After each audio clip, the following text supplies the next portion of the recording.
All right, everybody, welcome to the second half of today's residency workshop. While I'm admitting folks that are coming back from their break, I have a quiz that's up for you to take. And so I'm going to give you just another minute or so to see if you know the answer to this quiz. And then we'll go over the answer, and I'll have another quiz for you. And while you're quizzing, if I'm not sure if we have any new folks here this afternoon. If you weren't here this morning, do you mind raising your hand on the, well, you can raise your physical hand or or the Zoom hand. Okay, great. So I'm not going to make the assumption that you all were here this morning. So I'll try very hard to be sure to incorporate that in our answers. This morning, we focused a lot on just the basics of residency. And in particular, we focused on the three primary ways that folks become residents. One is the new residency law that I hope by now you have gotten some kind of or information about that law. And then the other two ways are for independent students and dependent students, which are, nothing is new there. So if you're a seasoned residency professional, those shouldn't have been really a new concept to you, although we had some questions and answers about that. And this afternoon, we're going to be focusing primarily on the laws around veteran and military, but we also have a nice hour session with Justin Colseth, who is our Assistant Attorney General who works on residency. So if we can't get a question answered in this next hour, we'll be able to work with Justin on that. And also the other thing we're going to work on is, for those of you who are here in the session with former students, we're going to talk a little bit about ideas we have for trying to break down those residency barriers that we heard about, and maybe others that you know about. So let's go ahead and take a look at this quiz question. So the question was, can an 18-year-old student who has a high school diploma from California and parents who live in California qualify for the new law? The vast majority of you said yes, and that is correct, because the student, I should have said they, by they I meant the student. Yes, if the student lived in Washington for at least 1 year prior to entering the college, and of course they had to have the high school diploma as well. So one of the possibilities was no, because their parents don't live in Washington. And for this new law, it does not matter where the parents live. The parents don't ever have to step a foot in Washington. So with this new law, it's all about the student. It's all about where the student has spent their last year before entering your college. So that was that one.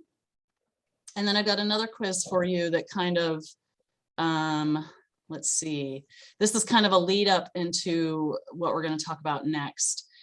There's also a question in the chat about, before I get into that, it's actually related, I think, to the new law. Question is, if a student is on the WASPA report, so that's the residency report that, for those of you who were here in the morning, Gabi showed us, that's a report that you can access from your financial aid office, or if you're financial aid, you can access it, that tells you who has met the affidavit requirements, who's essentially signed it online. And the question is, if you have no other information about that student, do you assume and code them as undocumented? And my answer was that it's best practices not to code people in your systems by their immigration status, particularly about their undocumented or their documentation status.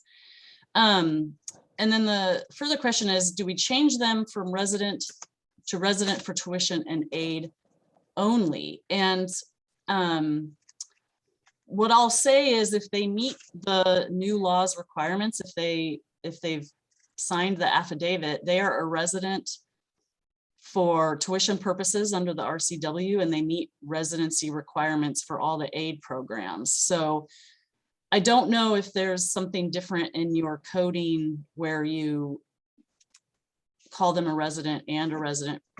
I don't know if you have different kinds of residents. So Tina, I don't know if you want to get on video and kind of clarify, or if anybody has any thoughts about that question.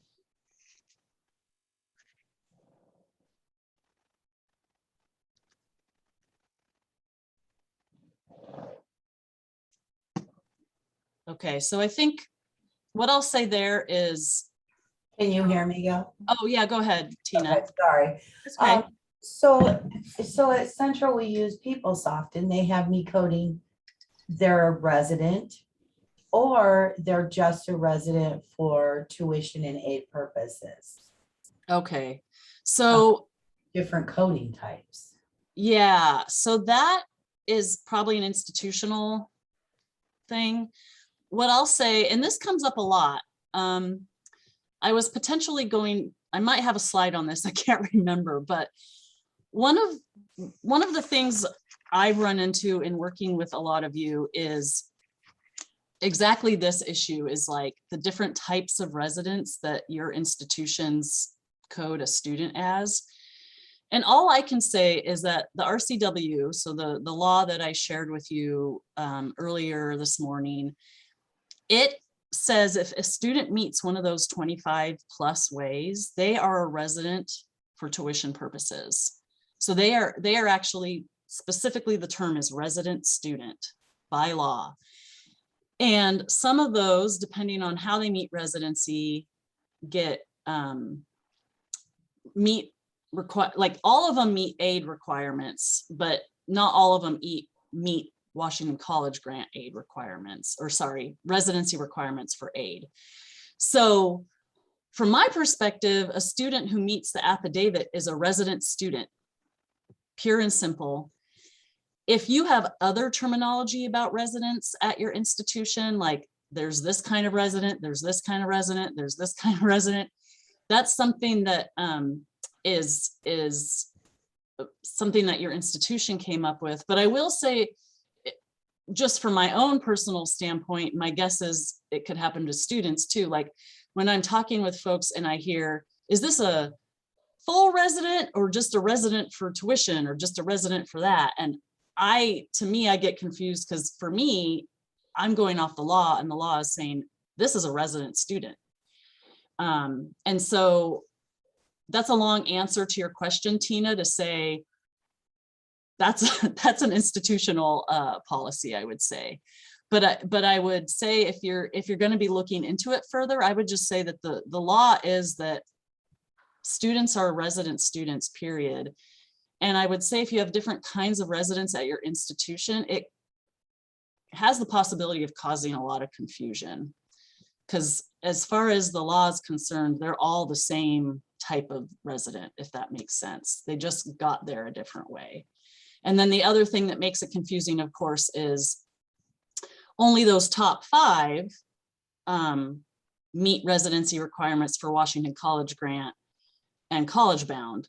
So I suppose, kind of going back against what I just said, you could have Washington College bound, or sorry, Washington College bound, Washington College grant and college bound residents, and then all other residents. I suppose that could be a delineation. So I don't know if that helped. Yeah, I definitely think it's something that we need to look at and slim down. Yeah, our coding, because there's so much on there. Sometimes it can take you 10 minutes to figure out how to code a person. Yeah. And I know that the community and technical colleges have several different ways that they code students. So, you know, that's something that the law doesn't necessarily dictate, but I would just encourage you, as you're thinking about how you're going to code students, if that information is shared with students in any way, making sure that they're not confused. But, you know, residency by nature, unfortunately, gets a little confusing. So, all right, I'm going to do another quiz.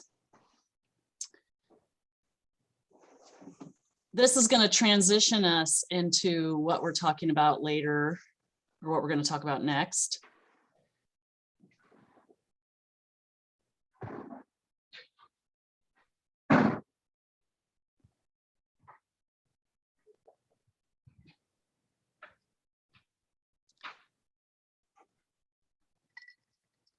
I made this one a little more complicated. And you can choose all four, you can choose 1, 2.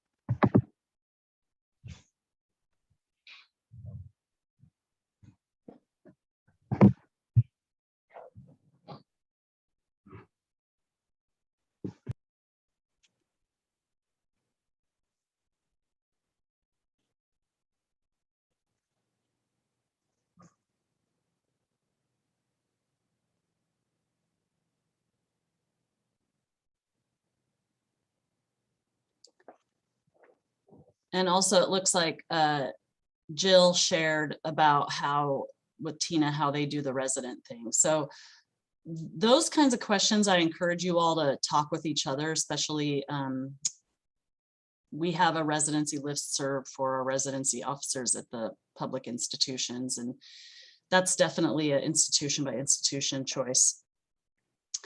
Okay, I'm going to end that puppy and share the results. This one's a doozy. Trying to keep you on your toes this afternoon. So the question is, which one of these students likely meets residency requirements for in-state tuition and, this is the key part, and Washington College grant? So if you recall, earlier today, we talked about the 3 primary ways that people get in-state tuition, and those 3 primary ways are also the ways that people meet residency requirements for Washington College grant. So out of these 4, the second one and the fourth one meet those requirements. So the second one, which unfortunately, I can't read the whole thing, but I think what it says is, oh, here. A financially dependent citizen who lives with their active duty parent who's stationed in Germany and has another parent who's had a domicile here. That person is a resident. Why? Because they are financially dependent. Like we've determined that separately, and they have at least one parent who's had a domicile here. The second person who meets the residency requirements for in-state tuition and the college grant is the fourth person who basically graduated from high school here and then lived here for 4 years before they entered your college. Again, their parent gets stationed elsewhere, but it doesn't matter because the student, it's all about the student in this case. And most of you got that one. The first one, the spouse of an active duty military who's stationed here, that person does get resident tuition, but they don't meet residency requirements for the college grant. They do meet them for other aid. And then the third one, same deal. They get resident tuition, but they don't meet the residency requirements for the college grant. So that was a little bit of a get you on your toes. And we're going to go ahead and just delve in so we can talk a little bit more in depth about those laws. So let's get into it. And again, this is being recorded. If you have questions, raise your hand on the Zoom hand, and or put it in the chat. I've got both up and I'm looking at both. So here's one of the main takeaways for residency for our military families. You only really need to look at, if you recall, this morning I said there's like 25 to 30 ways to be a resident student. We only went over 3 of them. The remainder of those 25 ways, like almost all the remainder are people who are connected to the military somehow. So they're either veterans, they're active duty, or they're family of those folks. And so if you have a student who's connected to the military somehow, but they meet one of the 3 ways that I talked about this morning, kind of like on the quiz, you're done. That student's a resident, they meet residency requirements for all financial aid, you're done. But if you have someone who doesn't meet one of those ways and you know they're connected to the military somehow, they might be able to be a resident for tuition purposes. And in general, most of the laws, most of those 25 law or 20-ish, 18 to 20, also meet residency requirements for other state aid, except for Washington College Grant and College Bound. Maybe one day the residency requirements will be exactly the same for all financial aid, but for now, just know that if a student's getting residency because of their military status or their connection to the military, they probably don't qualify for Washington College Grant. And we're getting to the point with these laws that they're super confusing. And so way earlier on, I had said that we've updated our residency website. And I really encourage you to use that website as a way to figure out who's a resident if they're connected to the military, because I think we've got that down to exactly who's a resident and who's not. And it's gotten so confusing because it's a mix of state and federal laws. And so we just want to make sure everybody's getting getting residency who should. So with that said, another new law we got this year, and I hope most of you know this by now, is it's actually federal law that was passed. So if we have private schools on the line, this particular law does not affect financial aid.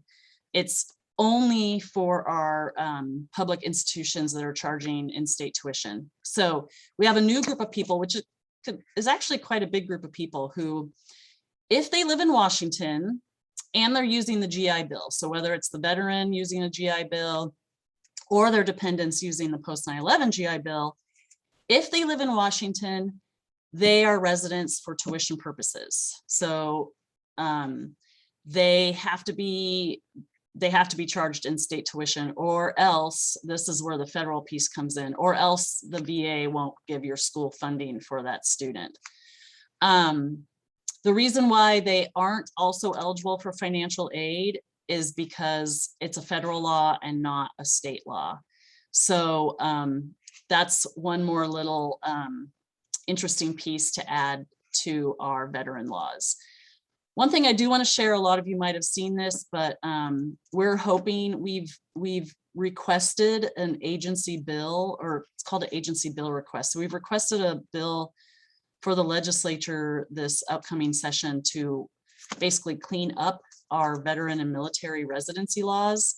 And I'll just keep you posted on that. I don't know if it's going to happen, but if it does, this part of residency is going to be a lot easier to explain to you and to students and families. So, but for now, again, residency website, that's the ticket. A little bit more about this law. It doesn't replace any of our current laws. It's in addition to. And the main thing that's important about this law is that the person using it doesn't have to enter college within a certain amount of time.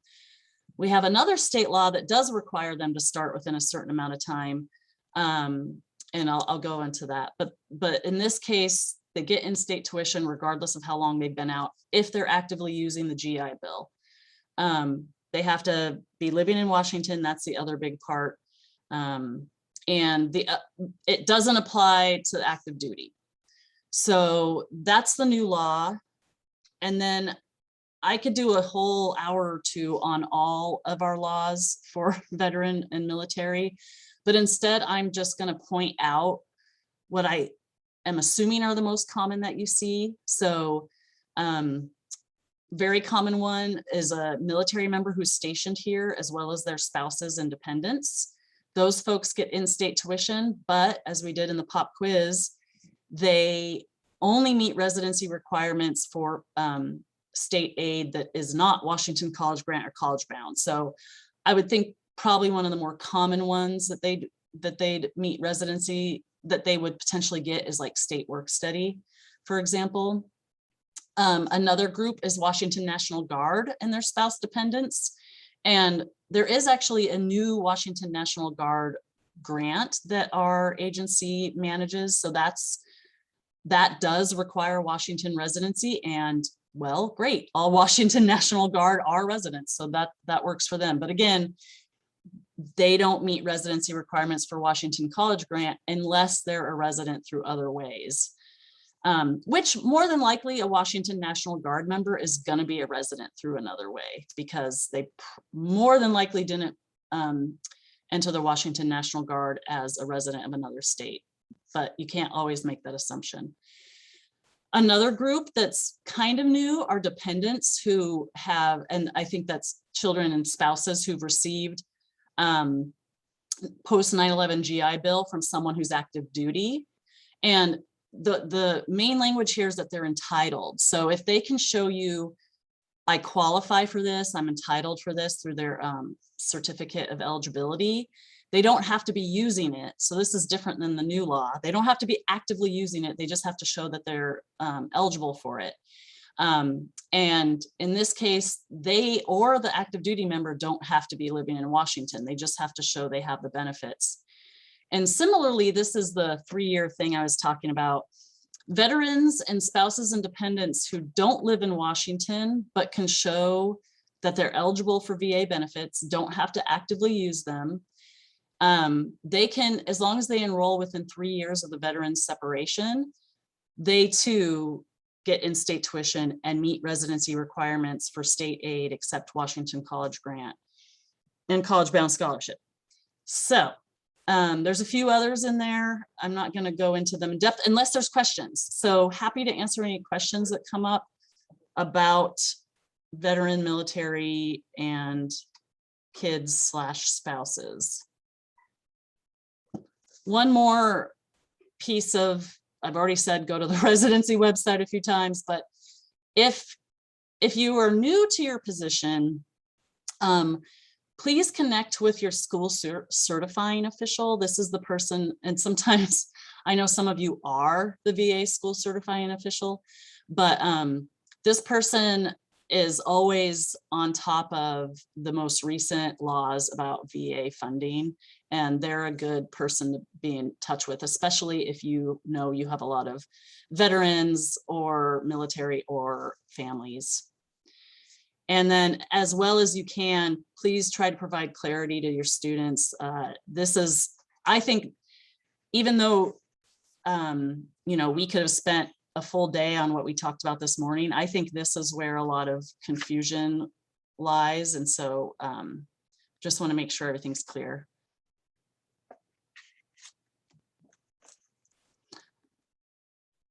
I'll just leave it up for a few. Oh. Okay, Jill, were you saying it wasn't working? For you all to see, this is what the new website looks like. Actually, I'll just show you, because I think for those of you who haven't been to the website recently, it has changed quite a bit. We outline the brand new law up at the very top, because that's the question we've been getting the most about. You can actually, there's a button for the residency affidavit, and this is the PDF. This is not what oh, I see, thank you. Slide doesn't have the complete URL. You are correct. Thanks, Jill. Student-residency. But I'm glad you did that, because I'm gonna go over this website for you. Remember the affidavit, this is only for students who don't file the WASFA, and you may have incorporated this into your own file types, and that's okay. Let's see. And then I just want to show you, oh, there's also a link to the WASFA here on the right. And then I just want to show you where we've kind of separated them out by the types of students we're talking about. So here's just general info that we're hoping students are reading, but maybe not. Here's here's more info about the new law. And then we have requirements for students with a qualifying immigration status. This is where we go over the dependent, independent. And then we have a whole section for residency for military members, vets, and dependents.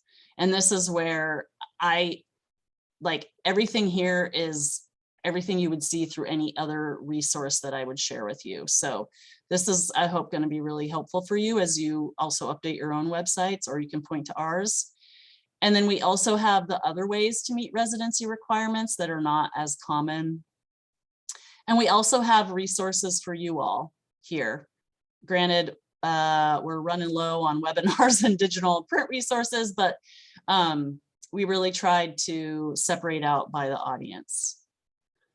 So if there's not any questions, I'm going to move us to the interactive portion of the afternoon before Justin joins us. And let's see here. Give me just a second. Oh, we are not on break yet. Oops. So we're going to do, raise your hand, your fake hand, or your real hand, if you've ever done a Google Jamboard. And I'm going to give you a link to the Jamboard we're going to be playing on. So that's in the chat.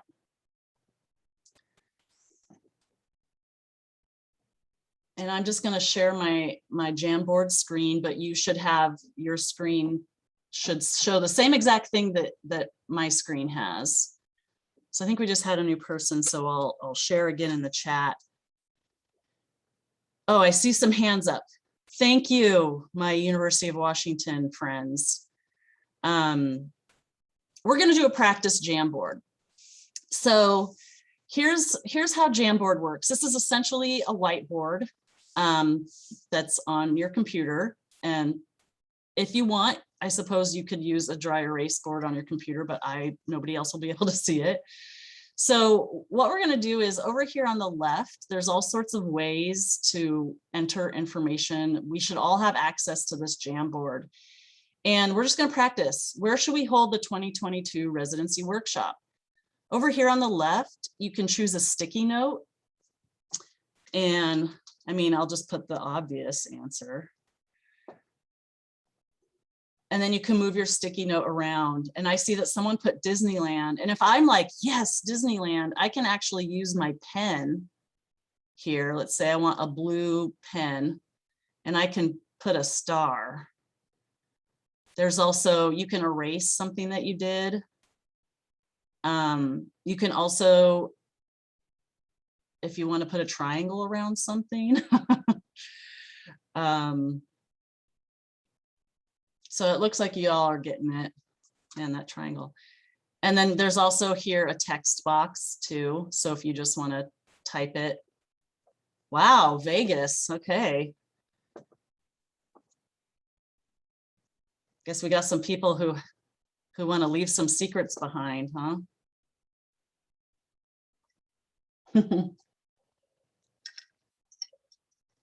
So I think it's going to be a toss-up between, I think, Hawaii and Vegas, because I'm seeing beach. Oh, I think beach might have just won out over Vegas. Ooh, I like the Taos. Nice.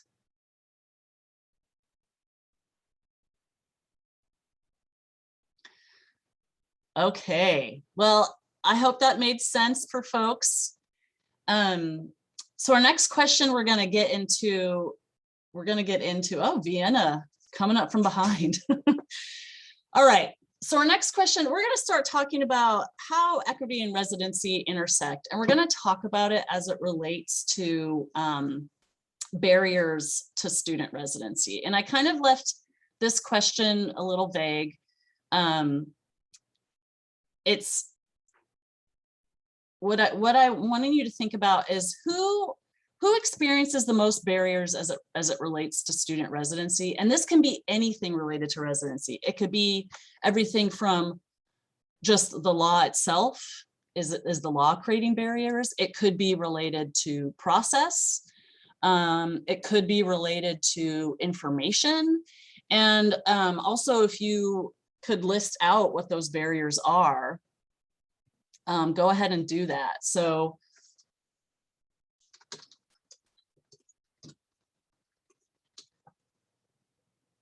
like from a law perspective, students without DACA are still encountering some barriers, but they have been somewhat removed, which is exciting. And I'll just give you a little bit of time here, especially because it might require some thinking. So I'm going to put myself on mute while we write down our thoughts.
What is it?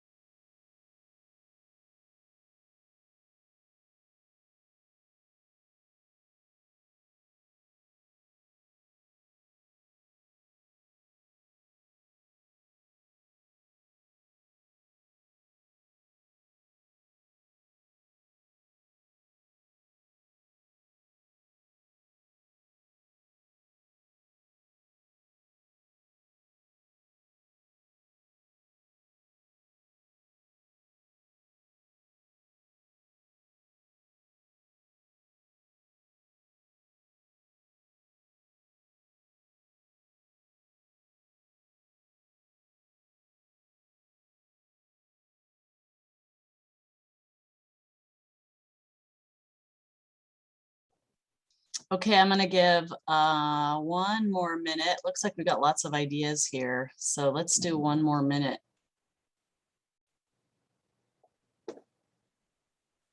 And then we can discuss a little bit. Be ready.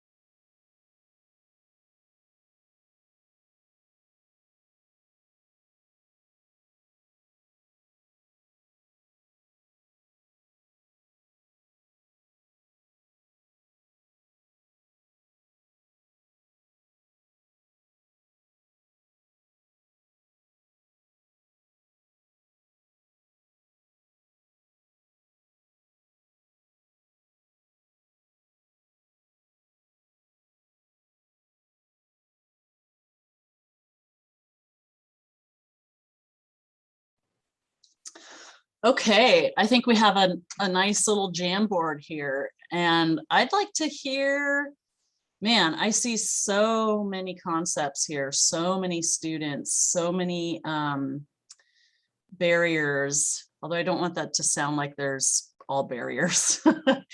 But there's some interesting thoughts on here. And I would say one of the things that I saw that jumped out to me, and I totally feel this even when I talk to you all who this is under your job description, and that is this concept of language.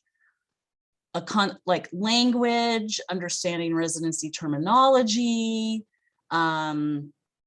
understanding documents, understanding what it means to be, I saw something about being here for educational purposes. So does that concept speak to people? Does anyone have anything they want to throw in the chat or just start talking about as it relates to language?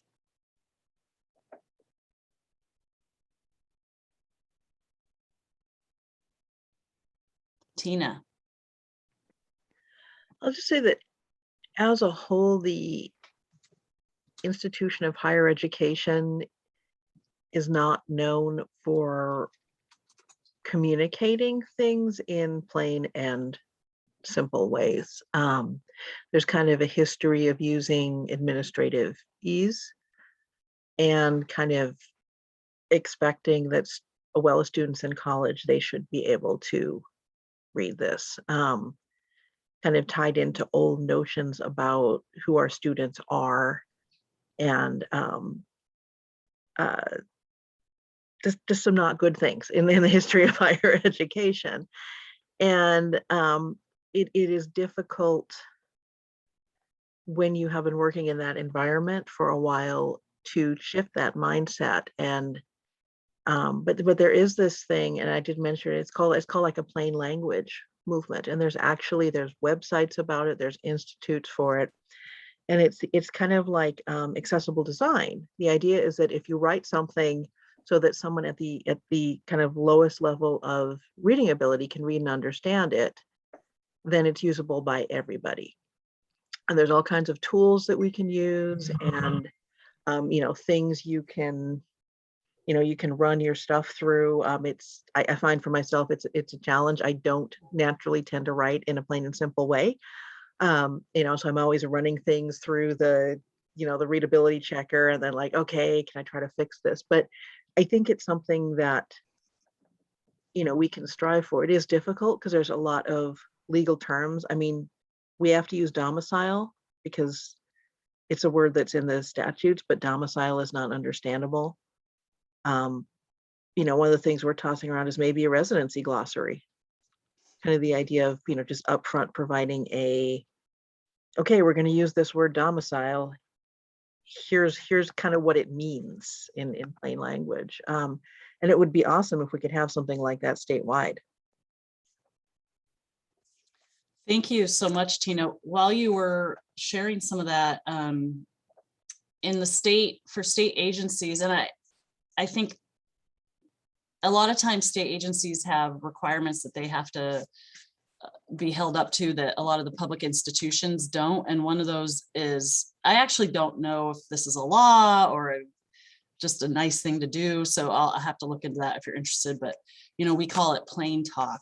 And so I shared a couple resources that I use when I'm trying to make sure that I'm not, because I agree, I think it's hard, especially, probably all of us have at least a bachelor's degree or maybe an associate's or maybe graduate or maybe law. And especially those lawyers in the group, like we've learned how to really make our language probably more flowery than it needs to be.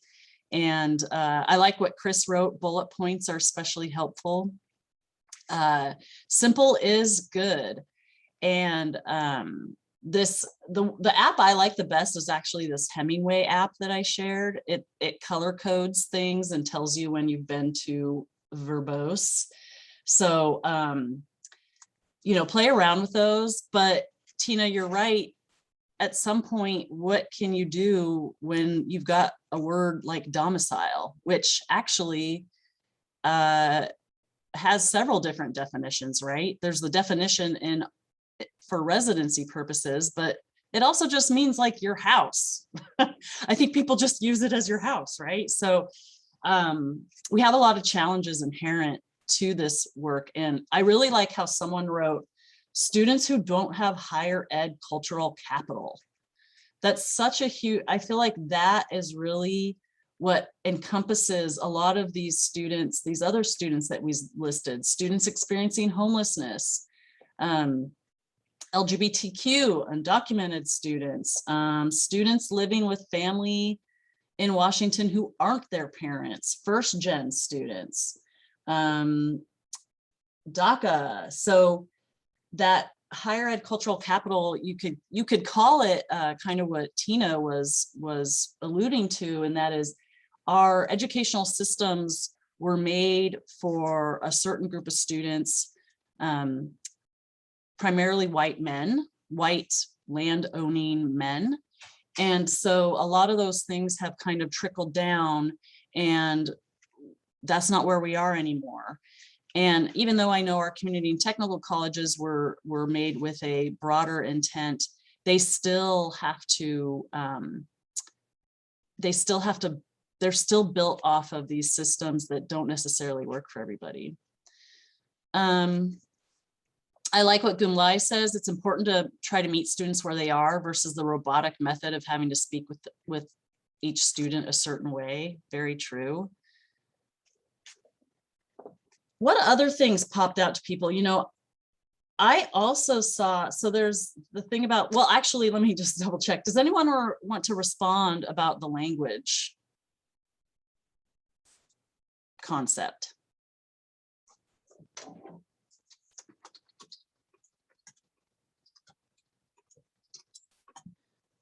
So I also saw that, where did it go? I thought I saw someone write something about the resources. So you've got CTC link, that's for the community technical colleges, but you've got not enough staff. Is that what I saw somewhere? Is that an issue?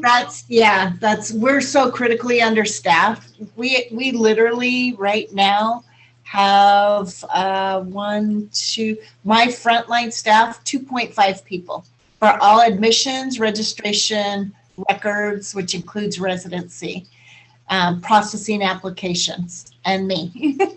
And so to timely get to these residencies and the ICE or bios and stuff, you know, we're dealing with 300 emails a day, and I have, you know, 2 full-timers and 1 part-timer to do all of this. So we're not timely getting to it. We just don't have the capacity to do it.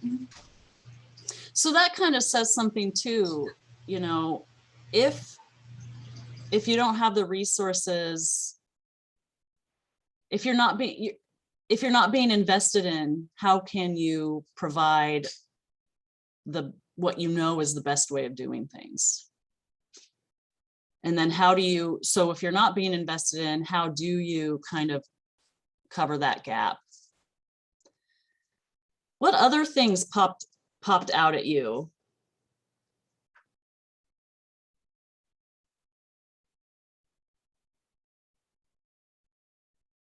What about documents? I was just going to say that.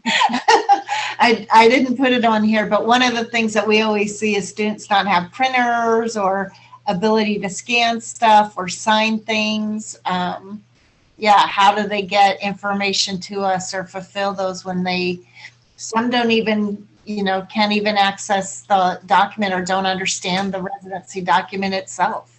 Sometimes all we need is a driver's license and a social security number and we're good, but yet they've done the whole application because they thought that's what they were supposed to do. So yeah, just you know, that ties back to the language and just all the document, all that we require to prove you're here. Does anyone have? Oh, I've go ahead, Randy. I've had 6 students this year for this coming fall that have filled out and built full application packages, and they were already classified as resident students. And every one of them, I said, what made you think that you needed to apply to be a resident? And they said, well, I thought that everybody had to apply to be a resident. And I'm like, where did this concept come from? And I mean, full packages, they had everything in there, but I don't understand, you know. Yeah, wow, haven't heard that one.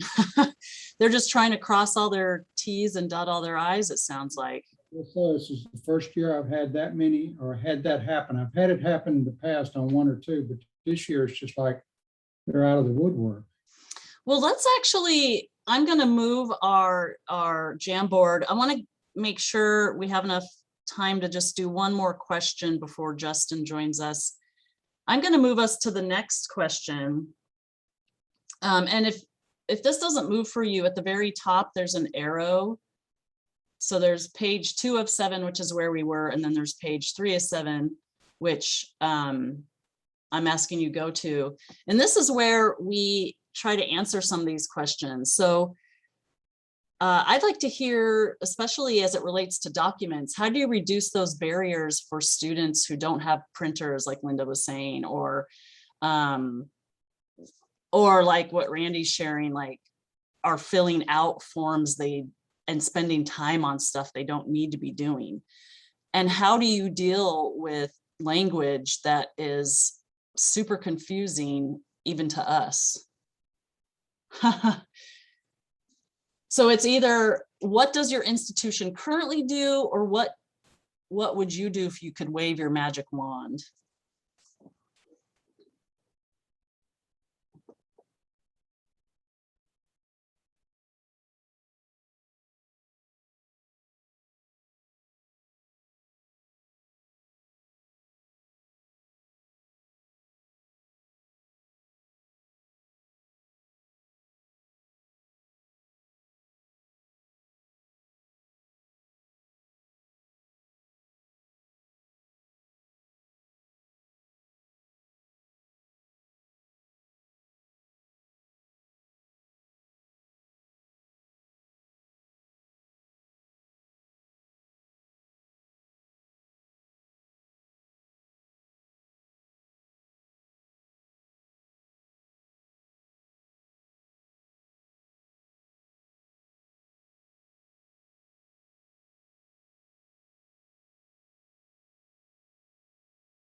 I'm seeing some awesome ideas. I'm going to give you just another like 30 seconds so we can have just a bit of time to talk before Justin joins.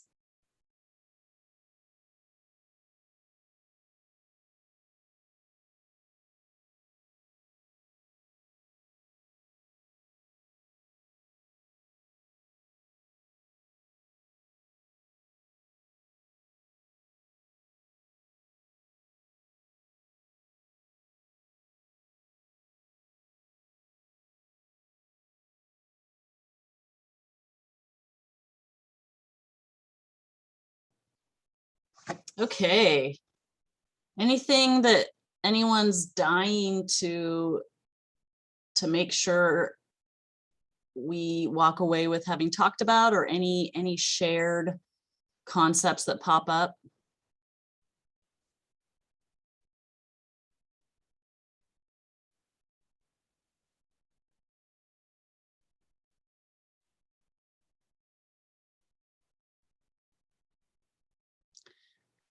Gumalai has a good point. It kind of goes back to the simplifying thing. Simplify as long as you're meeting the requirements. I mean, that's really what it comes down to. You know, that's what we're saying with the affidavit, for example. You don't have to use the one we made, but it does have to meet your school's like online form policy or whatever, as long as it has the same elements of what we had. I guess I'll just pull out some of what I saw. Man, I saw a lot of really interesting stuff, but I guess there was stuff about the website. So there's a lot of talk about simplifying the website, but then I'm seeing information about students don't often go to the website, and even if they do, it's overwhelming. And so this kind of links to what we heard this morning. There's this issue around students hearing about residency through the grapevine. So I like the question of how do we go to the root of the grapevine? Does anyone have any ideas?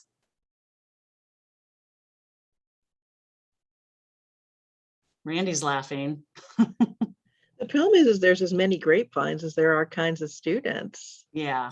You know, I mean, we know our School of Pharmacy has a very, very active little internal thing that is passing, you know, the students, and they're passing along that information, but it's hard to track down, you know, but with all the ways students communicate with each other nowadays, you know, I mean, I snoop on UW Reddit.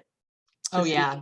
you know, if students are putting in absolutely incorrect information, you know, I try to pass myself off as a youth and correct the information, but it's hard. Yeah, I've seen that too. What about this idea of for students who applied as out of state, a residency course that they're required to take?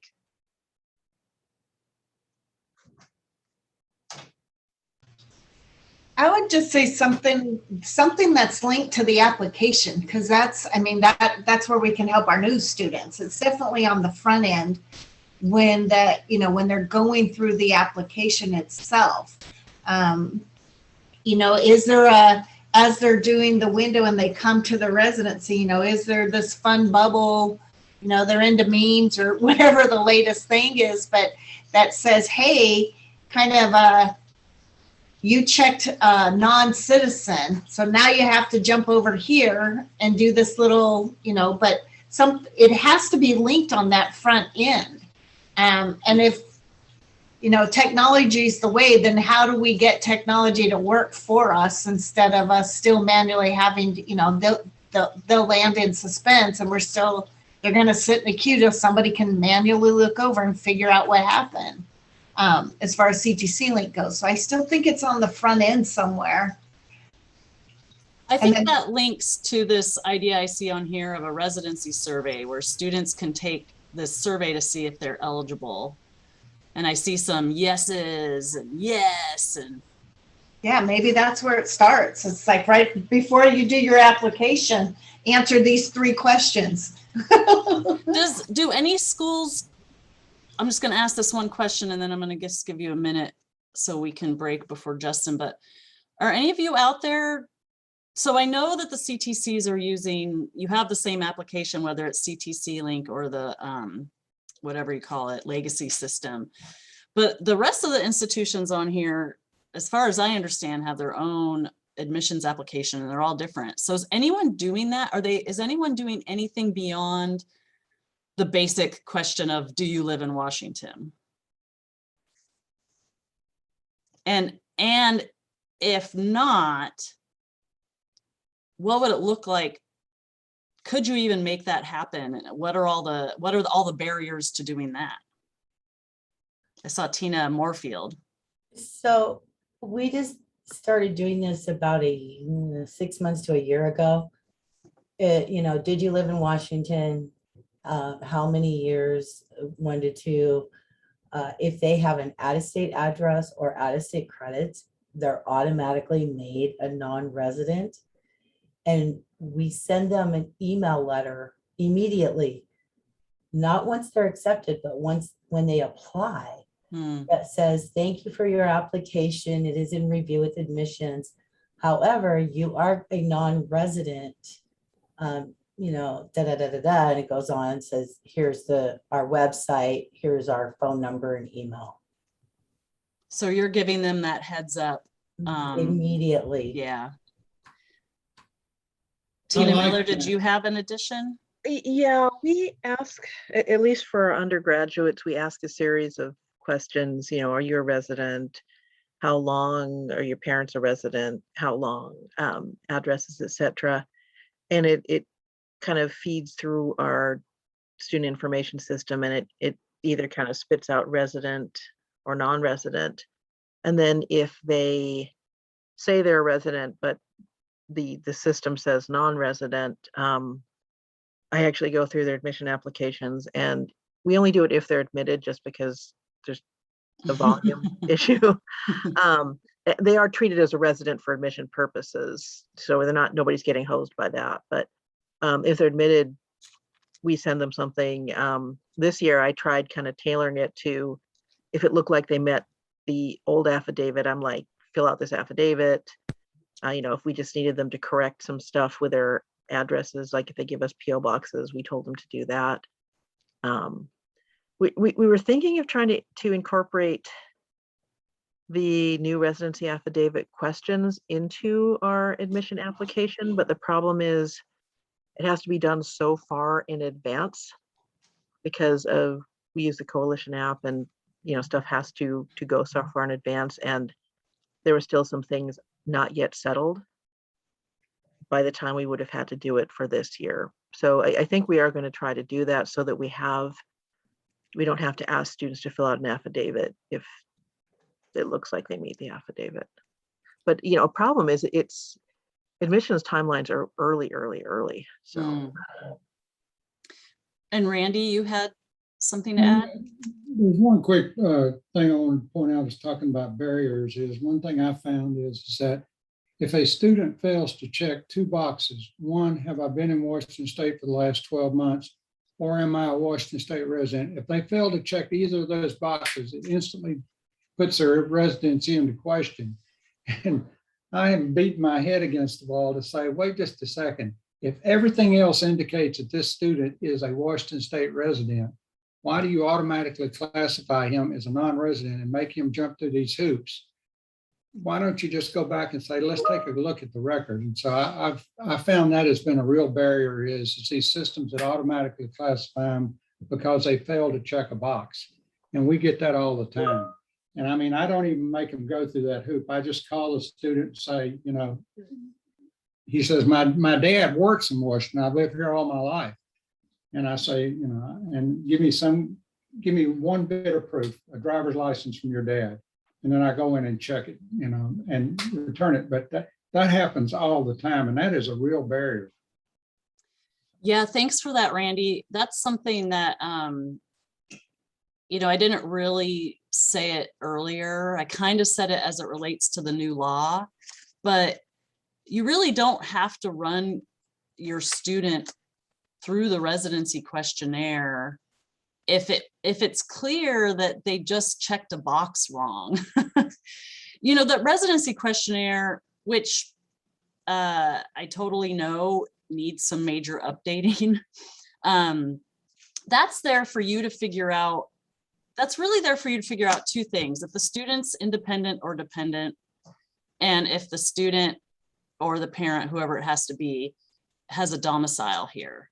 That's what that's for. And if that's not clear based on the materials you have at hand, that's when you want to deal with that. It goes back to that, what I shared with you earlier about you all have the final say, and you all have to figure out what evidence is of sufficient quantity or quality for you to make that determination. And Randy is saying, I have sufficient quantity and quality when I see that this application was probably clearly the student was going too fast or didn't understand what we were asking. And they look like they're going to be a Washington resident. So let me just double check with them. I'm not going to make them go through these hoops again. And you have that ability. Yeah, it's balancing that line of due diligence with trying to reduce the hoops that a student has to jump through. So it looks like we have Justin on the line. And before Justin, we bring you on, I'm gonna ask that we all do, you might have heard of this. This is a thing called 20-20-20, where we did not do this today, but every 20 minutes when you're working, there's this practice that some people do where they have a ding go off at 20 minutes. And then what you do is you look preferably outside. You look outside 20 feet away, I think it is, for 20 seconds. So I'm going to time us. Got my timer on my watch. Look out the window 20 feet away, at least for 20 seconds. You can all watch me if you want to. I'm definitely more than 20 feet away.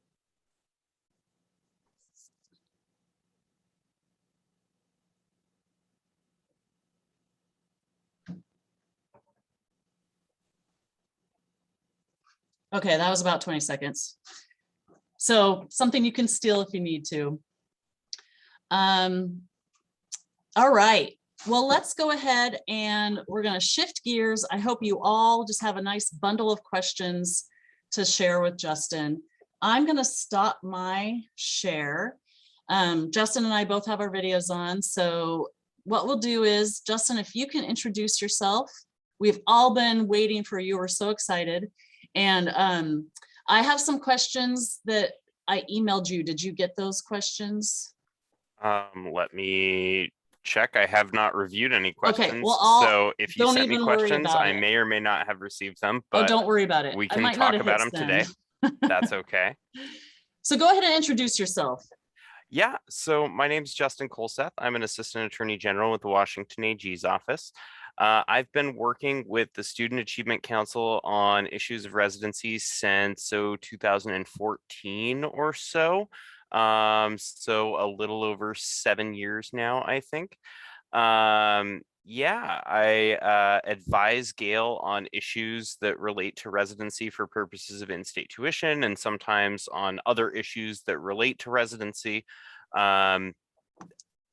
Not sure what's relevant other than I've been participating in these residency officer conferences for a while now as well. So many of you probably recognize me, and I'm sure I'll recognize a few of the folks participating as well already do. So yeah, good to be And here. Justin, I did not hit send. Okay, all right, that would be why. That's my number 5 Monday moment. So basically, we had some questions that came up this morning that I said to put on hold. And so this morning we basically talked about the 3 primary ways one gets residency: the new residency law, and trying to shift our brain around.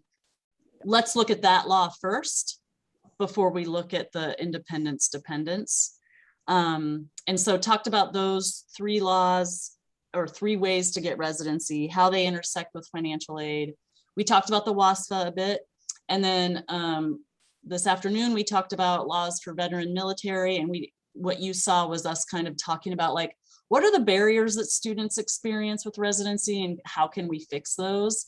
So that's obviously like, that's a big thing. But what we'll do is I'll start with the questions that I know we have for you, and then we'll just open it up. And Okay, this sounds good. is called Stump the Attorney General's Office.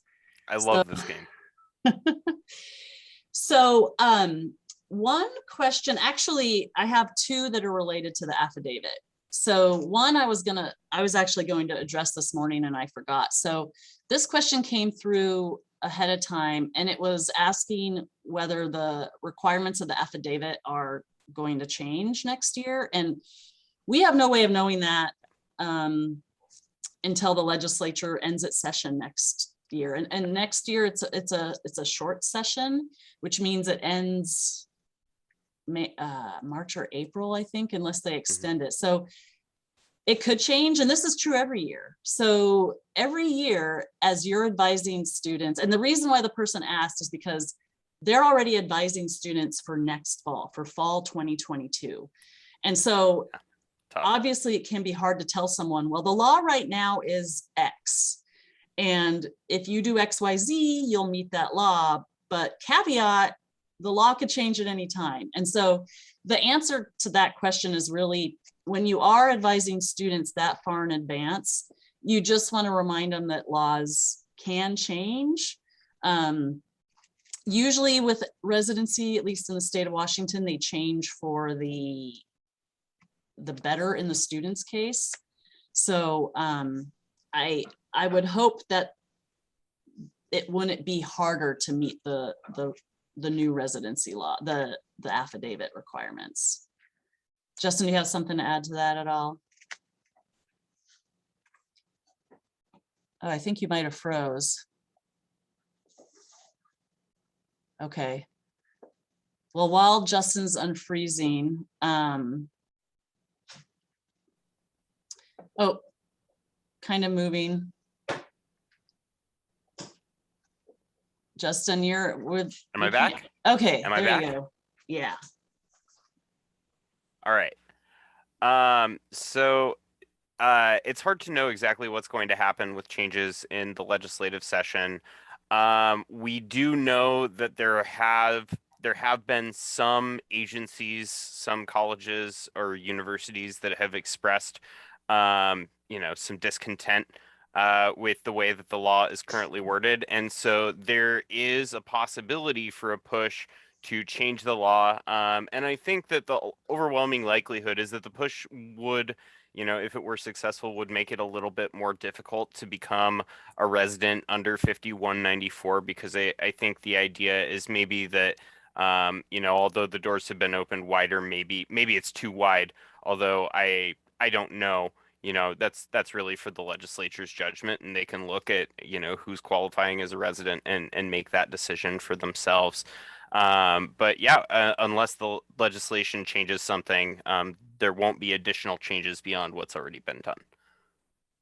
Yeah, I anticipate, as I shared earlier, that we may see some changes to residency law because we requested some for the veteran piece. And, there's still been a lot of feedback about the new residency law, so there might be some refining there. So I anticipate something this year, but that's all you can do, anticipate. You never know until the end of the session. So another question related to the affidavit, and this one was harder for me to answer because this is like going into legal territory. So this was from this morning. What are the risks to the student if they sign an affidavit with false information? And what are the risks to the institution in that case? So I think the primary risks to both the student and the institution, they're pretty similar, because if the student provides false information in their application that, their residency status hinges on, if that's, if they falsified a material fact, that could lead to, the institution having to pursue the differential between in-state and out-of-state tuition. If the student qualified for residency in a way that they shouldn't have, and the institution finds out about that later. I would say ultimately that's the primary risk. Beyond that, I mean, you would be pretty hard pressed to get any sort of action for perjury or something along those lines, you know, making a false statement to a government official. Sometimes pretty lofty phrases get thrown around surrounding documentation like this. But at the end of the day, it will depend, one, on the institution's appetite for, you know, really pushing for some kind of action against the student, and also on, you know, sometimes like the tolerance level of a prosecutor or somebody who would actually have to take the legal action in order to enforce, you know, if you wanted to do something about perjury, for example. And so, you know, I think ultimately the odds of some kind of, you know, larger enforcement happening beyond an action to recover tuition if somebody lied about information that was critical to their residency status, pretty low. However, I think that, you know, the very real risk is there, and it's costly both for the institution and for the student. And Justin, my guess is that answer that you have is basically the same regardless of what the residency document. That's not an answer just about the affidavit. That would be an answer for other ways that students may or may not get residency correctly or incorrectly. Yes, I would say falsifying the affidavit is probably the more serious because it has that penalty of perjury language or similar language. You know, you're swearing that what you're saying is the truth, and you're doing that to a government agency, so there are implications there. But yeah, it's the same across the board. So my guess is we have more questions about the affidavit and the new residency law, but we're going to do a slight detour from a question we got beforehand, and then we can veer back. So this question was about educational savings accounts, 529 plans.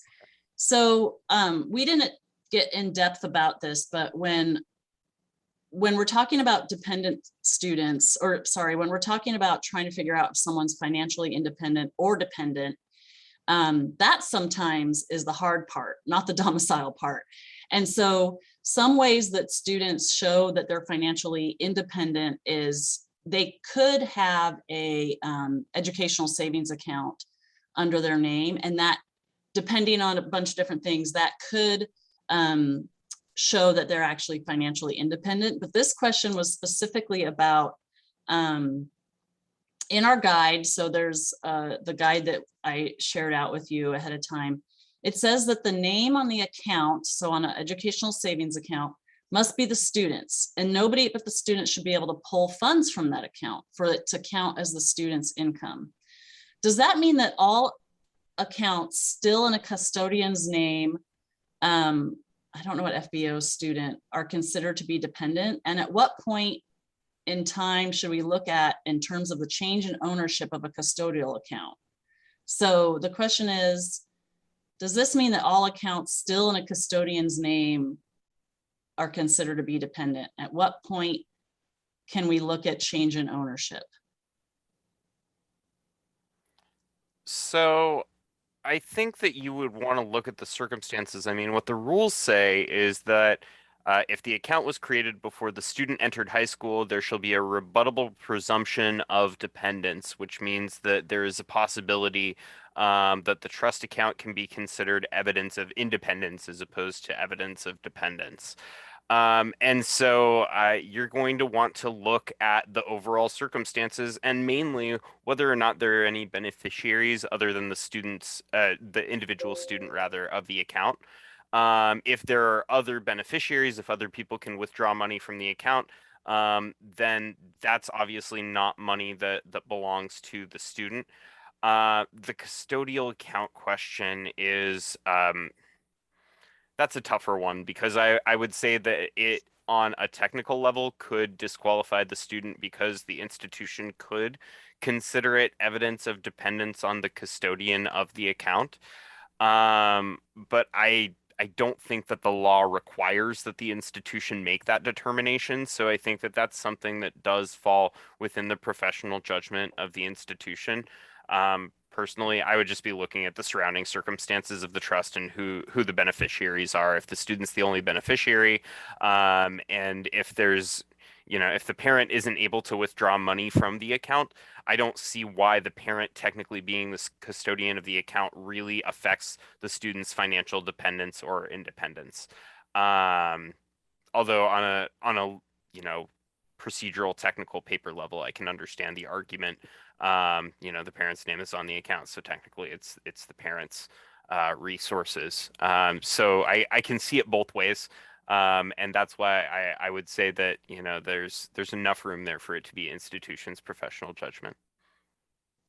Our favorite answer, by the way.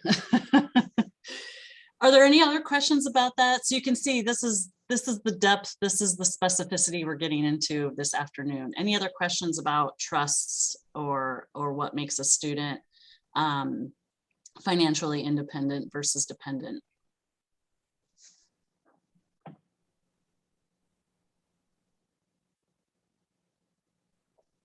Okay, I don't see any hands up or chats. So I think we should open it up to the new law. What questions come up for you all?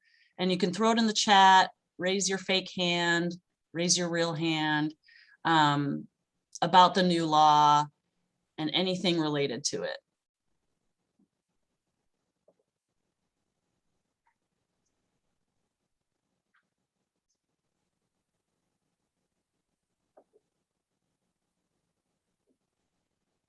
And I can ask a question. I can make up some questions if people don't have any. Or if there's a lot, if there's one that you have that isn't related to law, that's fine too. Allison, are you actually clapping or are you raising your hand? I was trying to raise my hand. Go for it. All right. So in the scenario that a student has entered the university as a resident, they've had that primary residence in Washington prior to their first term. They have a high school diploma, but their first term was in 1985. And then they withdraw and they come back in 2021. Are they able to affidavit no matter what they've done in the interim? They could have moved out of state for 10 years, established everything somewhere else, but they are coming back, continuing the same program. That is a very good question. And this gets down to the one thing that I think is trickiest about the new law, which is when a student has been gone for some period of time and comes back. How do you classify that? Do you classify that as an admission, or do you classify that as something else, some other sort of return to the institution that does not trigger that same residency review? I would say, here, because it's been so long, you're taking a fresh look at this student's residency as a part of bringing them in. To me, it just as a matter of common sense, it seems, that they're somehow being readmitted. If they can attest to the terms of the affidavit, my guess is that they're probably at this point financially independent, and so they probably just qualify for residency kind of no matter how you slice it. That seems likely anyways, unless they haven't been here for 12 months, in which case they don't meet the terms of the affidavit and they don't meet the terms okay, so if you don't consider them to be readmitted, I would take a fresh look at their residency. It's interesting because the legislation says until the student is admitted to an institution, I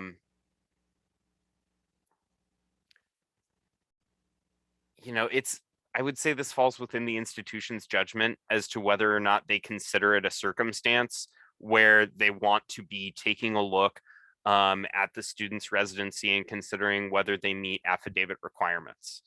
If you don't want to consider those students' residency under the affidavit and you want to consider this student permanently admitted to UW and they're just going to need to qualify as financially independent, and you would rather review their financial documentation to ensure that they're financially independent, than review the residency affidavit and other information to make sure that they meet the requirements, I'd say that that is within your professional judgment to do so. But this is a circumstance that I think an institution could easily be considered, or could easily consider a readmission that would trigger looking at whether or not they meet the affidavit. So I think that you do have the discretion to go either way on that. And it sort of depends on a policy level how you want to be looking at these students. But I think that you are in a position, if you don't consider the students to be readmitted, you could tell them that that's just, as you know, as a policy, you've already been admitted to UW, and so we won't consider whether or not you've met the affidavit if you've already been admitted to the institution. That's something you could do. However, you know, when a student applies for and is admitted to graduate programs, I think you're still going to be seeing the trigger there. Aside from that, though, I think that you would be in a good place to make that determination.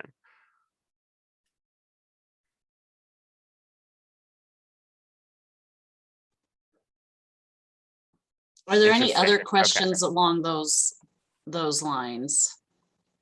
Because I know that from my observation when we started rolling out this law, it seemed like that was one of the biggest questions, was around this situation of students who take time off and come back. You know, we had in our student talk earlier this morning, we had Liz, who mentioned that she had to take 2 terms off to get enough money to pay her even resident tuition. So how are schools dealing with those, Randy?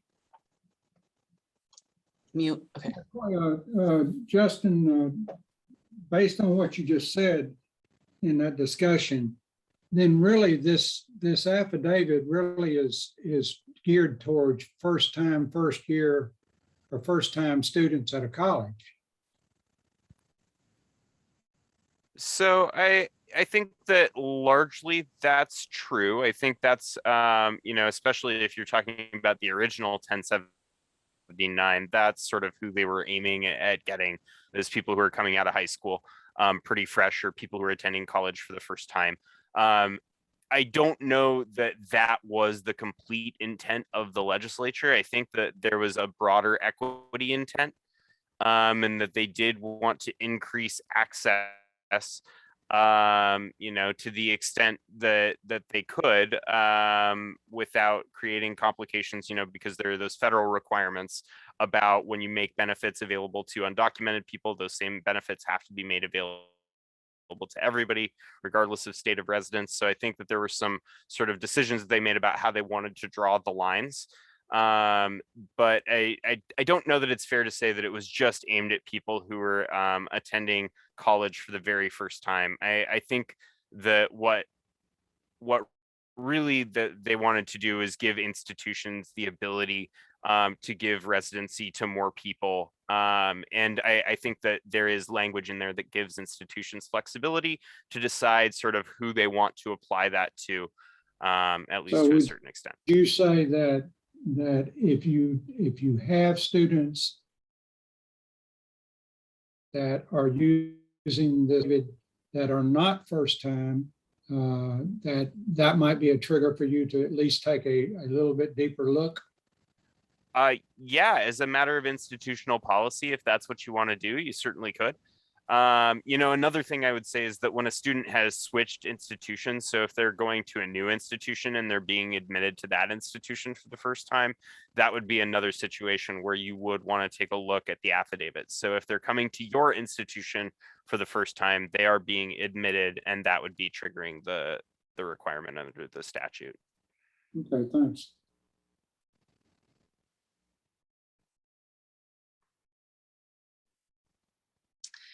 Any more questions about, I think another place where there's a lot of questions is not just around what does the term admitted mean, but also what does maintaining a residency, gosh, I need to like have this memorized. What does maintain a primary residence in Washington for 12 consecutive months. What do we mean by that? And I did go over that, Justin, just so you know. But I think one example that I know comes up for some of our institutions is the student who maybe they went to high school here for 4 years. So that part's not, and they got their high school diploma. That part's not really in dispute, but every summer they go home to their home country.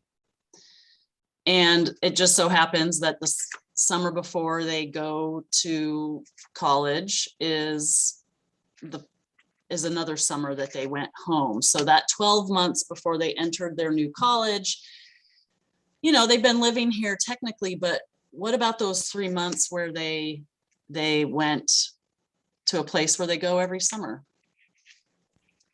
So yeah, that does come up from time to time. In those circumstances, you're going to want to look at the surrounding facts, especially what goes on during the time that the student is away. So is there a residence that is being maintained on that student's behalf? Do they have a room somewhere? Is there an address where they are receiving mail? Is there a home that they are returning to every time, or are they finding a new place to live every time they come back? If they're not maintaining a primary residence in the United States, especially, but in Washington, it has to be in Washington, then they're not going to be eligible to meet the requirements of the affidavit until they've spent that 12 consecutive months, or at least maintained a primary residence for 12 consecutive months. So if the student is giving up their residence, you know, in Washington during the time that they're away, that's going to be the primary factor that would, you know, lead you to determine they can't meet the requirements of the affidavit. So you're going to want to ask, you know, whether or not they've paid rent, whether or not they've maintained, you know, maintained it as a mailing address, whether they've received mail. You know, if you're looking for evidence and you need the student to show you, you know, proof that they received mail at that address during that time could be helpful. But yeah, you're just going to want to look at the facts and essentially whether or not the student was maintaining, you know, their residence that they intended to return to. It's not exactly the legal standard of domicile. But since you're talking about the period of time, you know, immediately preceding when they're going to college, there needs to be some evidence, you know, that they had a home that they plan to come back to. Thank you for that. I see a good question from Chris about audits in the chat. From a statutory and compliance standpoint, how liable are residency officers for items flagged in an audit? I've seen colleagues become deeply uncomfortable even thinking about what can happen. So that's actually a great question. I feel like I definitely can't answer that one. Justin, do you have a sense, or is this something to ask of colleagues? What do you think? Oh no, this is definitely something in my wheelhouse. So All right. outside of my work for residency, I'm general counsel to 2 technical colleges. I'm also counsel to the State Workforce Training Board, serve another number of other agencies and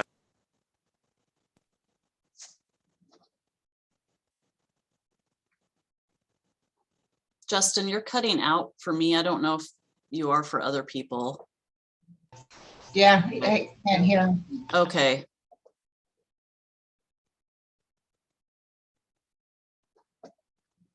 How about now? Good. Is it better now? Okay. Yeah, so you have to start all over again. That you help, So, your counsel for 2 technical colleges is where we got. and I work for other agencies in other capacities, and this comes up in my other lines of work. Essentially, what level of personal responsibility does an employee have if something, you know, is done improperly that results in an audit finding? And the answer is it depends. And what it mostly depends on is whether or not your actions were a violation of the state ethics law.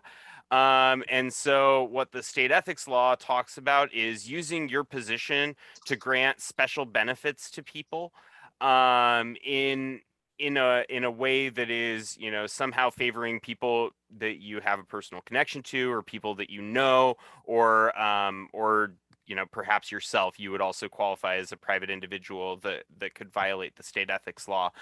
So if you were giving residency, for example, to a friend's kid who had applied, and they maybe didn't meet the qualifications, and you just kind of glossed over it and rubber stamped the application, then potentially, yes, you could be liable.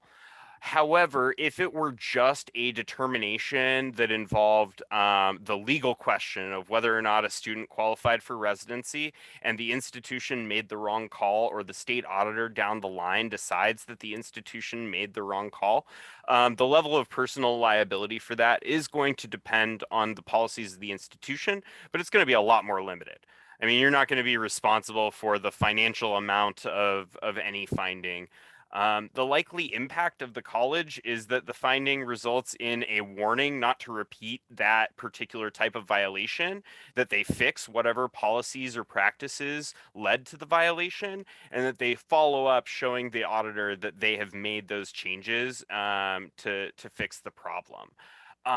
It's more of a, you know, bad PR and results in work and embarrassment for the college sort of problem than it is a problem that, you know, results in dire financial consequences for any individual person.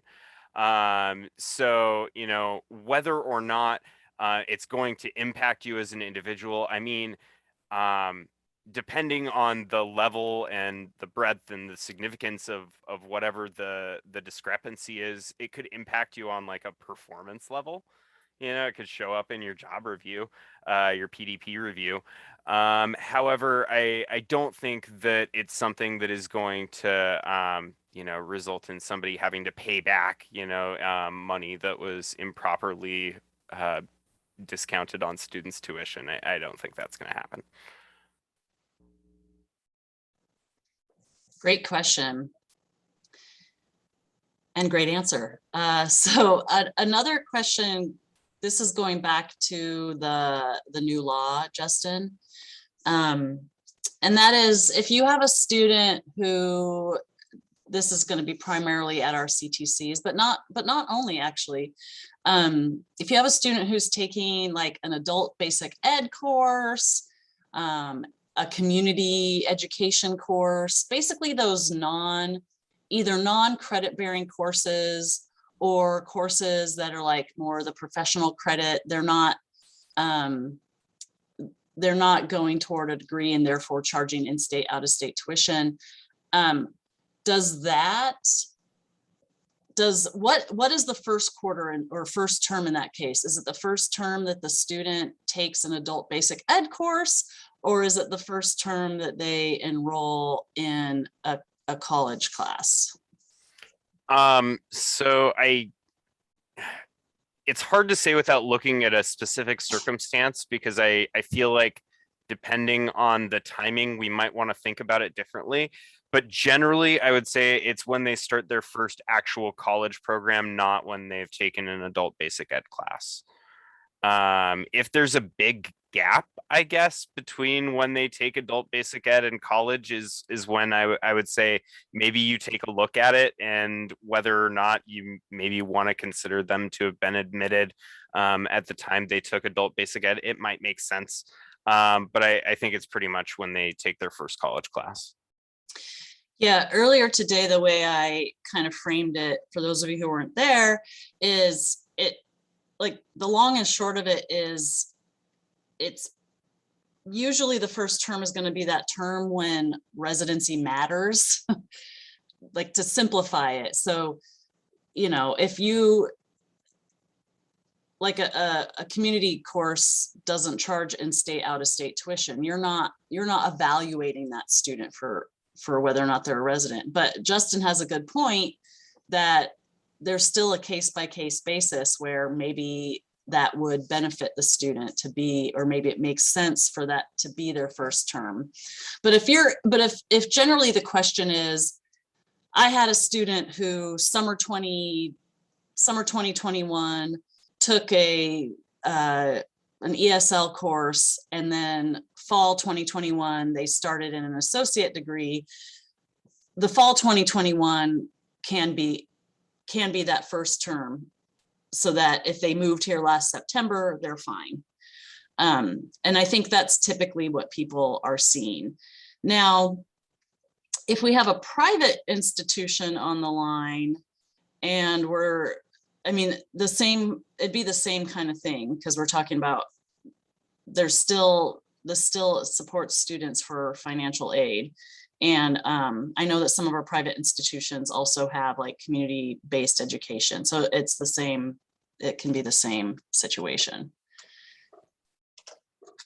All right, other questions about anything that has come up or anything new? And if not, I've got one.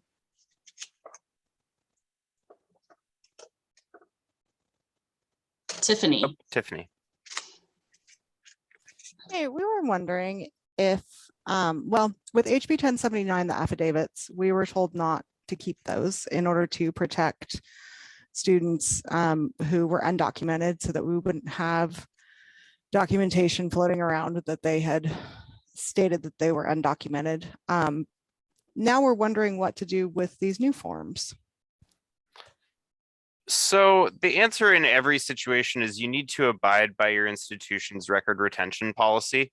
So always make sure that you're doing that. However, one of the ways around keeping the affidavits, as was discussed in the past, was you could document that you had an affidavit on file. And then you can, dispose of the affidavit as transitory and keep your master list if that is the ultimate record that you want to refer to. So that is an option, but it's not something that the institution has to do. So for these, I would say it's exactly the same. You need to discuss as an institution how you want to handle the record. And if you want to keep something other than the affidavit, if you want to keep a master list of students who with an affidavit on file, which is essentially, it's basically the same.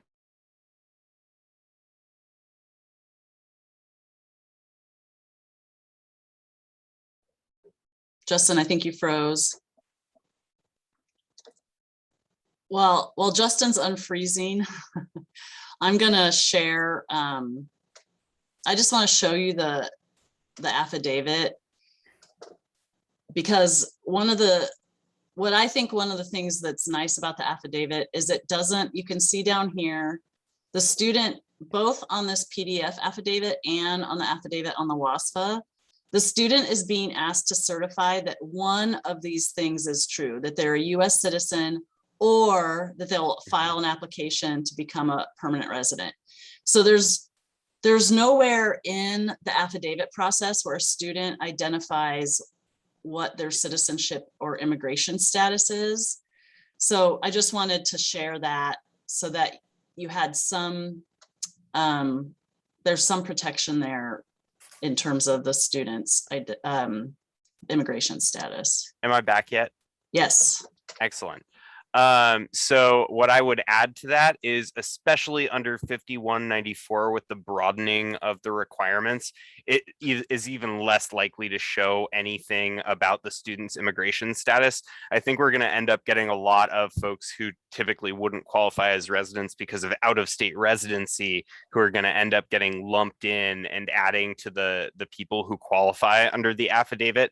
And that is going to make it, not a useful list, or not a useful collection of affidavits in terms of people who are trying to identify undocumented students, especially, and that even more so because institutions might be leaning in this direction because it's simpler to process the affidavit than it is to process evidence of financial dependence and independence. It looks like we've got a question in chat. I do not know those acronyms. I can okay. explain that. So So WUI is the Western Undergraduate Exchange, and it's some of our institutions in Washington participate, and this is Western states. Students from another state, like let's say Idaho, if they're a resident of Idaho, they can attend one of our institutions that participates at basically 150% of tuition. So they're paying in between resident and non-resident tuition, but they're still a non-resident student.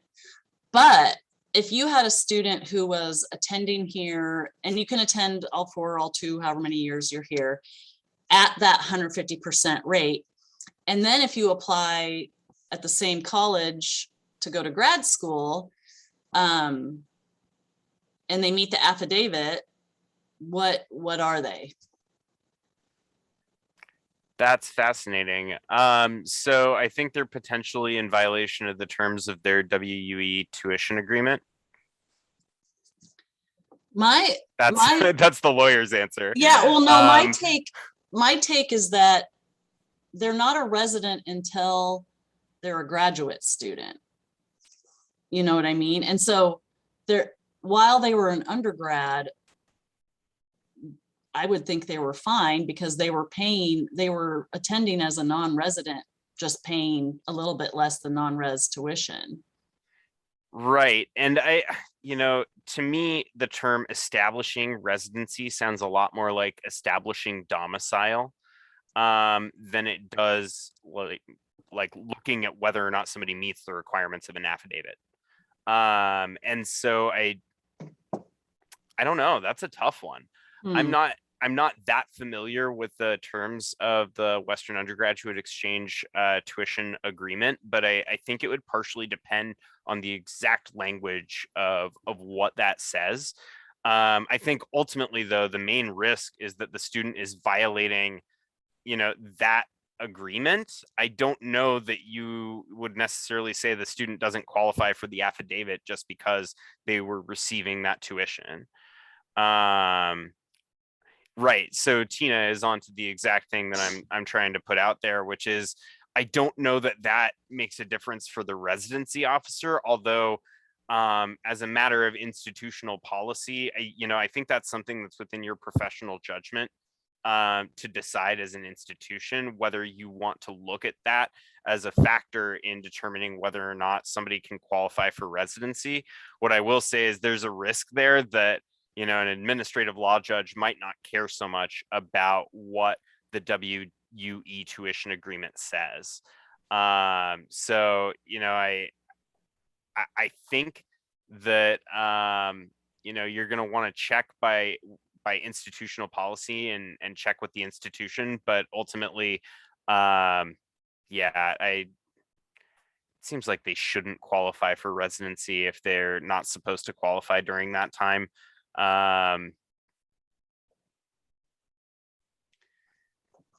Here's what's confusing about that. So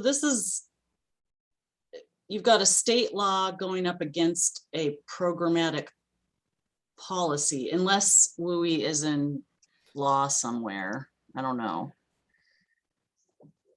Well, and that's what I would also want to consider. If there's some sort of interstate agreement that underlies WUI, we might want to look at the terms of that interstate agreement, and perhaps Washington is contractually bound not to give residency or not to get acknowledged residency at that point. So I don't want to commit to a specific answer on this one is basically what I'm saying. It would depend a lot on, exactly what they're requiring. And also I think on whether or not there are legal implications for the state on that. So I would say that's one we can flag for later. You have stumped the AG. Teresa's got a question. And just so you know, we have a person here at WASAC that I know connects with WUI on stuff. So I'll reach out to her to see if I can, because I think the question, Justin, that you have is Washington like a signatory to some kind of interstate agreement? And if so, how does that affect things? So I'll try to figure that part out.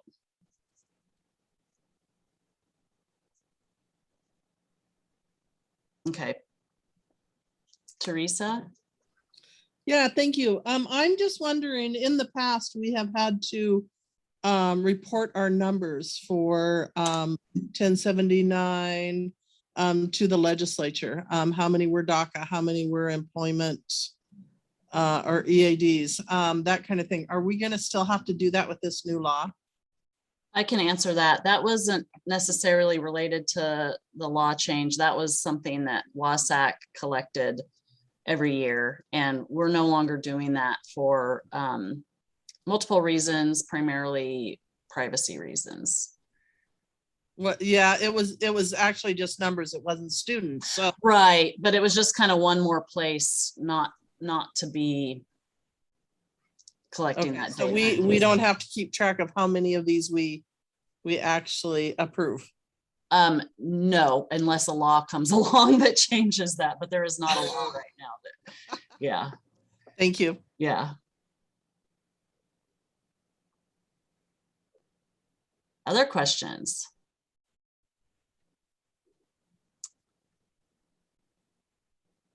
So Justin, I have a question that falls in the legal guardian category.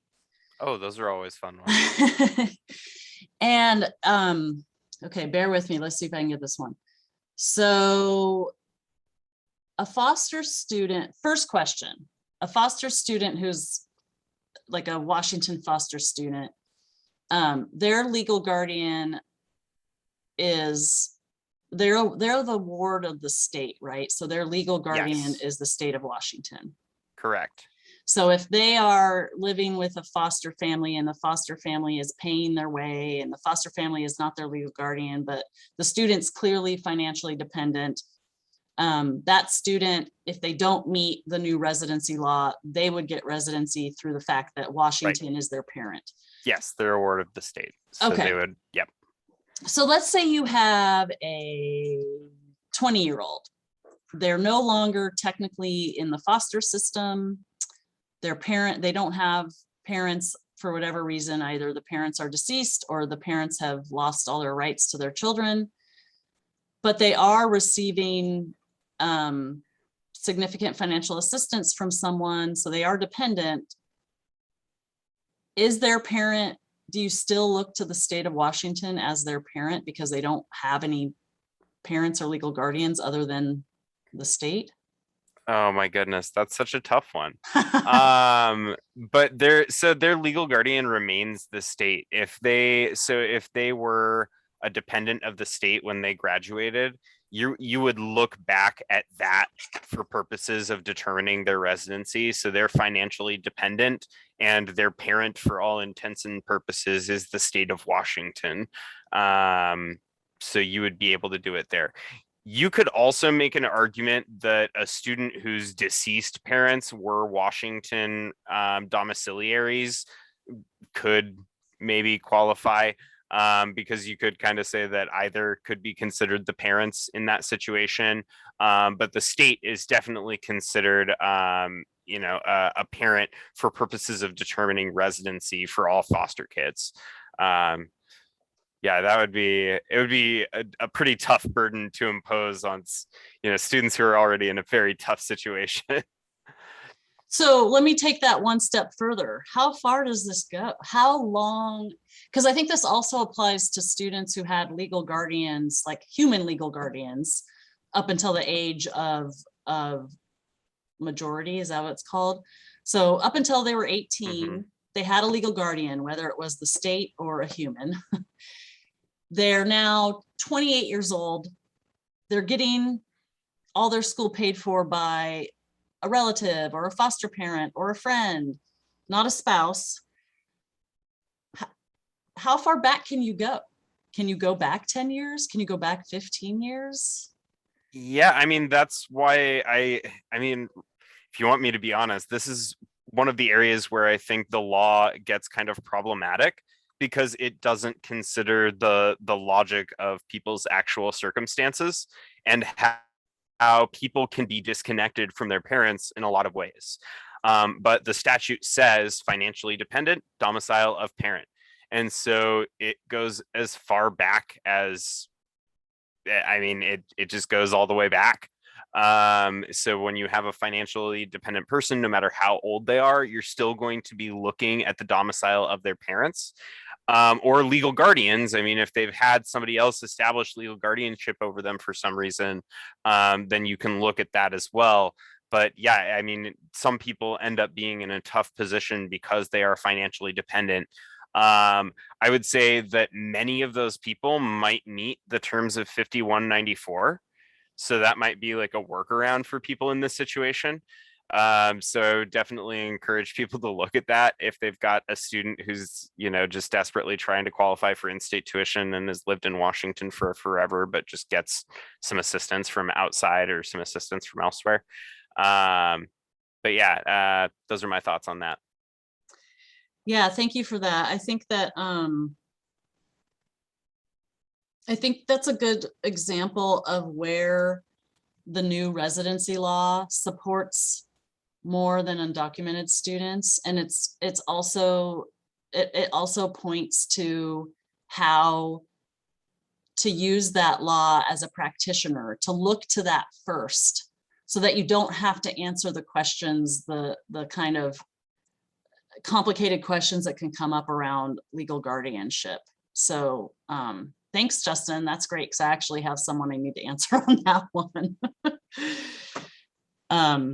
And yeah, good point from Chris that foster care students, I don't know if they got mentioned in our group of students when we were doing our Jamboard, but they can be one of the groups that are have barriers to, well, they have all sorts of barriers to higher ed, not just residency.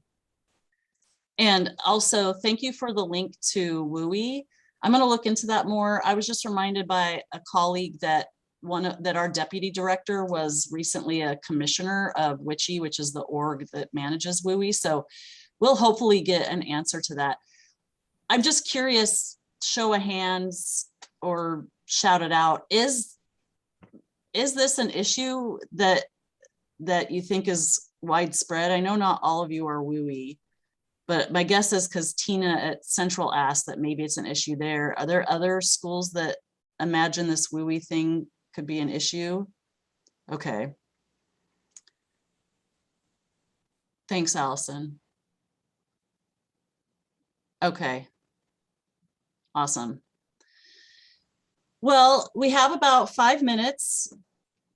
Do we have one more question for Stumping Justin?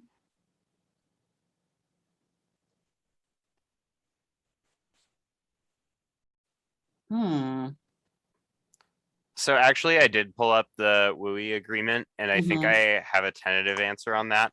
Okay. So because it is an agreement between, so it's the commission, and then it's also the individual institutions sign on to the agreement.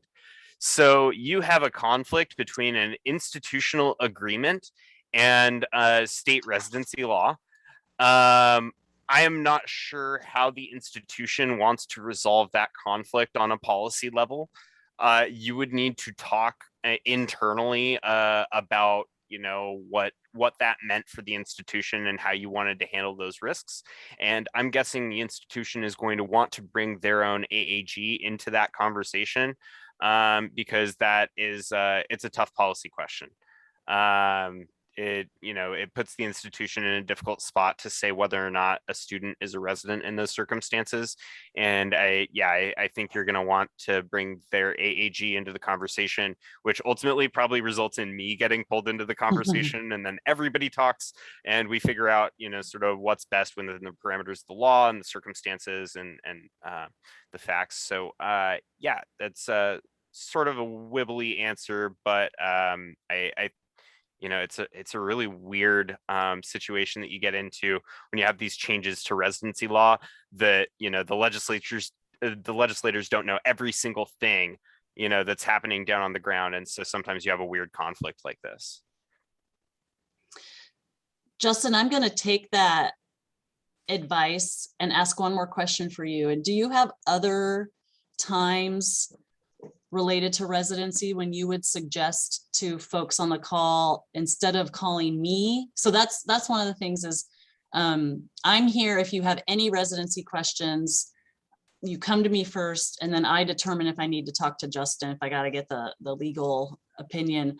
But you bring up a good point, is sometimes it's actually makes more sense for you to talk to your legal counsel, your either your legal counsel or your assistant attorney general. So at what point would you suggest that people talk to that person versus contacting me with a funky question? A big one, deciding whether or not to recover tuition from a student. That's really a question for your legal counsel, not so much a question for Gail. We can tell you what the WAC says, that you guys already probably know. So you're going to get a lot more help if you go to your own AAG on that one. Aside from that,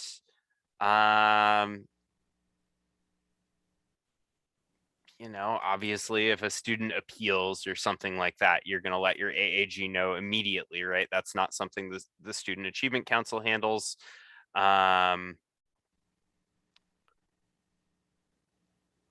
Just trying to think. You put me on the spot. I've given you a couple answers, so I'm not I totally. think those are good.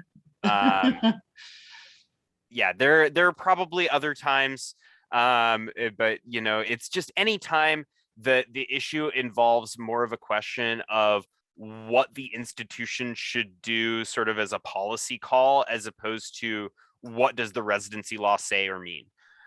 You know, if you want to know what the law says, or if you want to know what that means and how the Student Achievement Council is interpreted, you know, or whether or not something is in your institutional discretion, that's a great question for the Student Achievement Council or for me. But if it's a question of like, okay, we know what the law says, but what should we do? That's a great question for your own legal counsel. Yeah, and sometimes when I get those kinds of questions where it's like, it's not about anything related necessarily to residency, it's about institutional policy, or like you said, what should we do? A lot of times, and some of you can vouch that I've done this, is I say that's a great question for the residency listserv for your other residency officers. And again, the listserv is the public, so some of our privates wouldn't be on there, but because sometimes it's not necessarily a question for your legal counsel, it's not at that level, but it's like a, how do I do this, or how do other people do this? And you know, I don't want to be the person from WASAC saying you have to do it this way, because I don't have anything backing me up if I were to say something like that. So, well, we are at 4 o'clock. So I want to thank everyone who joined us today. I hope that you got a lot out of today, and I hope it helped you, or is helping you, because I know this is the very beginning of the year for all of you. And so I hope it's going to help you make your residency decisions. And I hope you also know that you can ask me questions at any time. My email and contact is on the residency website, of which I had the wrong link, but hopefully now you have the right link. And of course, I'll follow up with all of you with some more materials that I said I would follow up with. And it was great to get to connect with you all. And thank you for the thank yous. And thanks to Justin for joining us. And we will see you all soon. And I'm Thanks, going to go ahead and everybody. end it. Sorry about my audio issues. You're okay. Thanks, everyone.